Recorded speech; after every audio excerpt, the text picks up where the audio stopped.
Mi papá me desheredó por casarme con alguien de otra clase y me cortó todo contacto. Si cruzas esa puerta para casarte con ese muerto de hambre, dejas de ser mi hija y te borro de mi vida como si nunca hubieras nacido. Mi papá no gritaba, hablaba con esa calma gélida que daba más miedo que cualquier insulto, mientras sostenía una pluma estilográfica de oro con la que, según él, ya había tachado mi nombre de su testamento. En ese momento, en su oficina forrada de maderas finas y olor a tabaco caro, comprendí que para él yo no era una persona, sino una propiedad, un activo más de su empresa que no estaba cumpliendo con el retorno de inversión esperado. Yo siempre fui la princesa de la familia, o al menos eso me hacían creer mientras cumpliera sus reglas. Crecí en una burbuja de colegios privados, viajes a Europa y cenas de gala donde lo más importante era el apellido de quien tenía sentado al lado. Mi padre, un hombre que construyó un imperio inmobiliario a base de mano dura y cero escrúpulos, siempre tuvo mi vida trazada, me casaría con el hijo de su socio principal, uniríamos las fortunas y yo sería la perfecta esposa de sociedad. Pero el destino, o quizás mi propio instinto de supervivencia, me puso en el camino a Daniel. Daniel no tenía un apellido que abriera puertas en los clubes de golf. Era el hijo de una costurera y un mecánico, un chavo que estudiaba la carrera de gastronomía con una beca de esfuerzo y que trabajaba turnos dobles para pagar sus libros. Lo conocí en la biblioteca de la universidad pública a la que decidí entrar a escondidas de mi padre para estudiar administración, harta de las escuelas de élite donde solo se hablaba de marcas. Daniel no me miró como la hija del magnate, me miró como la mujer inteligente, apasionada y un poco perdida que yo era en realidad. Cuando mi padre se enteró de nuestra relación, el infierno se desató. Primero intentó comprar a Daniel, ofreciéndole una cantidad de dinero que habría pagado la casa de sus padres 3 veces. Daniel, con esa integridad que lo caracteriza, lo miró a los ojos y le dijo que mi amor no tenía precio. Eso fue lo que más hirió el ego de mi padre, encontrar a alguien que no se arrodillara ante su chequera. Es un parásito, Mariana, me decía mi padre en aquellas cenas tensas. Solo quiere tu apellido para salir de la alcantarilla donde vive. Gente como él no tiene visión, solo tienen hambre. Si te quedas con él, te vas a pudrir en la mediocridad. Mis hermanos, que siempre fueron unos cobardes criados bajo la sombra del dinero, se pusieron de su lado de inmediato. No seas tonta, Mariana, vas a perder la herencia por un capricho, me decía mi hermano mayor, Julián, mientras revisaba su reloj de lujo. Mi madre, una mujer que vivió toda su vida bajo el yugo de mi padre, ni siquiera me miraba a los ojos. Ella solo agachaba la cabeza y decía, hazle caso a tu padre, hija, él sabe lo que es mejor para ti. El silencio de mi madre fue la primera gran traición, saber que prefería su comodidad económica antes que la felicidad de su única hija me partió el alma. El día que decidí irme, no me llevé nada más que mi ropa y unos cuantos libros. Mi padre me quitó las llaves del coche, canceló mis tarjetas de crédito y llamó a todos sus contactos para asegurarse de que nadie me diera trabajo en su círculo. Me cortó el flujo de aire financiero pensando que yo regresaría gateando a los 3 días, rogando perdón. Pero se equivocó. Daniel y yo nos casamos un martes por la mañana en un juzgado civil. No hubo vestidos de diseñador, ni banquetes de $1000 por plato, ni orquestas sinfónicas. Estuvimos nosotros dos, sus padres, que me recibieron con un abrazo que mi propia familia nunca me dio, y 2 amigos de la facultad. Comimos tacos en la esquina y esa fue la cena de bodas más deliciosa de mi vida. Pero la realidad golpeó rápido y fuerte. Pasamos de vivir en una mansión con servidumbre a un departamento de una sola habitación en una zona descuidada de la ciudad.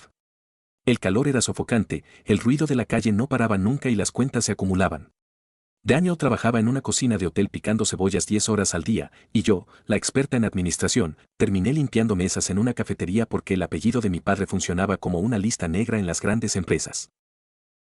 Lloraba muchas noches en el baño, para que Daniel no me escuchara. No lloraba por los lujos perdidos, sino por el vacío de saber que mi familia celebraba cumpleaños, navidades y éxitos sin mí, como si yo hubiera muerto. Me enteraba por las redes sociales de mis hermanos, fotos de ellos brindando en yates, estrenando autos, riendo en la casa donde crecí. Yo era un fantasma. El aislamiento era una losa pesada, me sentía huérfana con padres vivos. Hubo un momento, el segundo año de casados, en que tocamos fondo. Daniel se cortó la mano gravemente en el trabajo y no pudo cocinar por un mes. No teníamos ahorros, la renta estaba vencida y el refrigerador estaba vacío. Llamé a mi madre, desesperada, solo para pedirle un préstamo pequeño. Mariana, tu padre me tiene prohibido hablarte, me dijo con voz temblorosa por el teléfono. Dice que si te ayudo, me quita a mí también el acceso a las cuentas. Por favor, no vuelvas a llamar, me pones en peligro. Colgó. Ese día, algo dentro de mí murió. La tristeza se transformó en una rabia fría y constructiva. Miré a Daniel, que estaba sentado en el sofá con la mano vendada y una mirada de derrota, y le dije: vamos a usar tu sazón y mi cerebro. Si ellos no nos dan un lugar en su mesa, vamos a construir nuestro propio restaurante. Empezamos en la cocina de nuestro depa chiquito.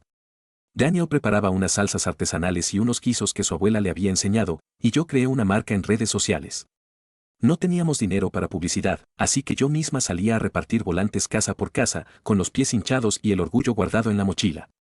El negocio se llamaba Sabor de Raíz. Al principio eran 3 pedidos al día, luego 10, luego 50. Trabajábamos 18 horas diarias.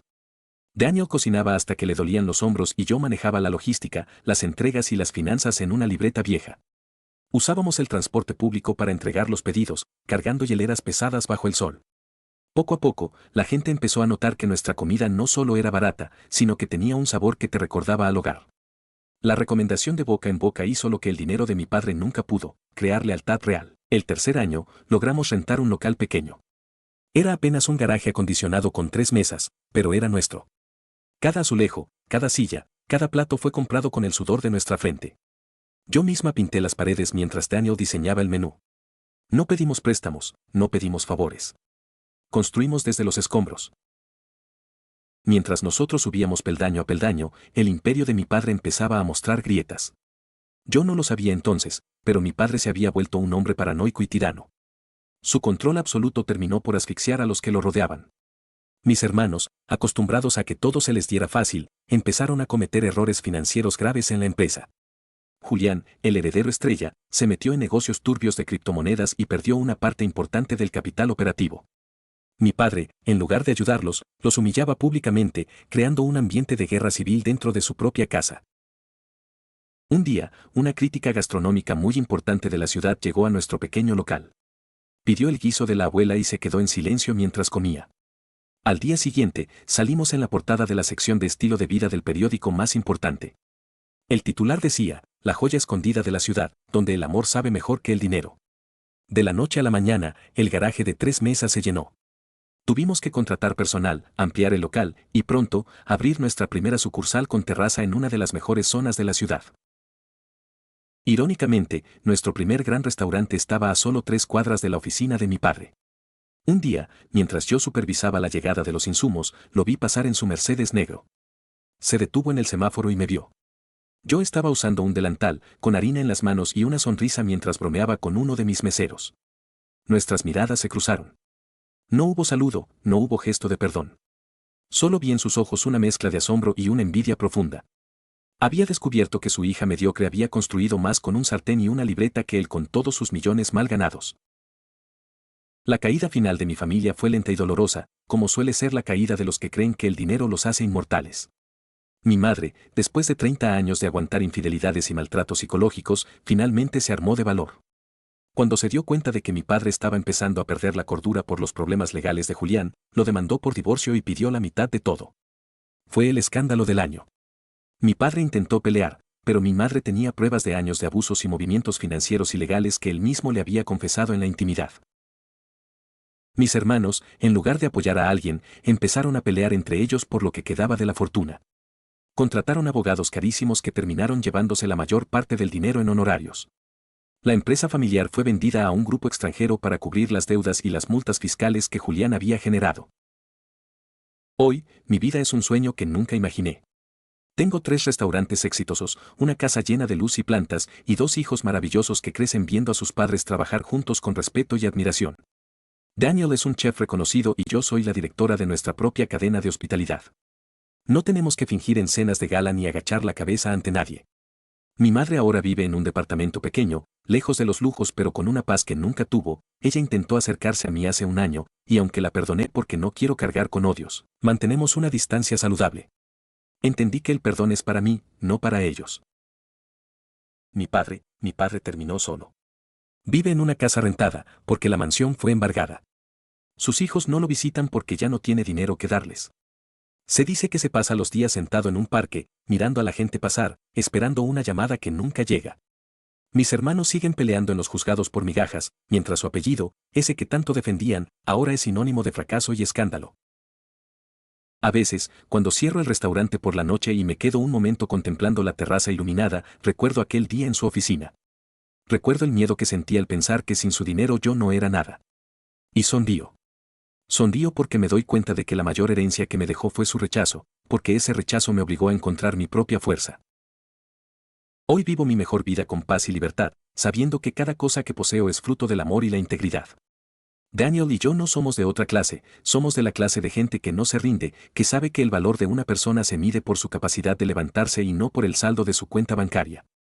Cada vez que paso frente a lo que antes era la oficina de mi padre y veo el letrero de "se renta" en la ventana, solo sonrío. El dinero puede comprar muchas cosas, pero nunca podrá comprar el orgullo de haber construido una vida con tus propias manos mientras los que te despreciaron se hunden en su propia miseria. ¿Alguna vez un familiar te traicionó por dinero o secretos? Cuéntame en comentarios, tu historia podría ser la próxima. Hay historias que duelen y otras que sanan. Síguenos para más relatos como este.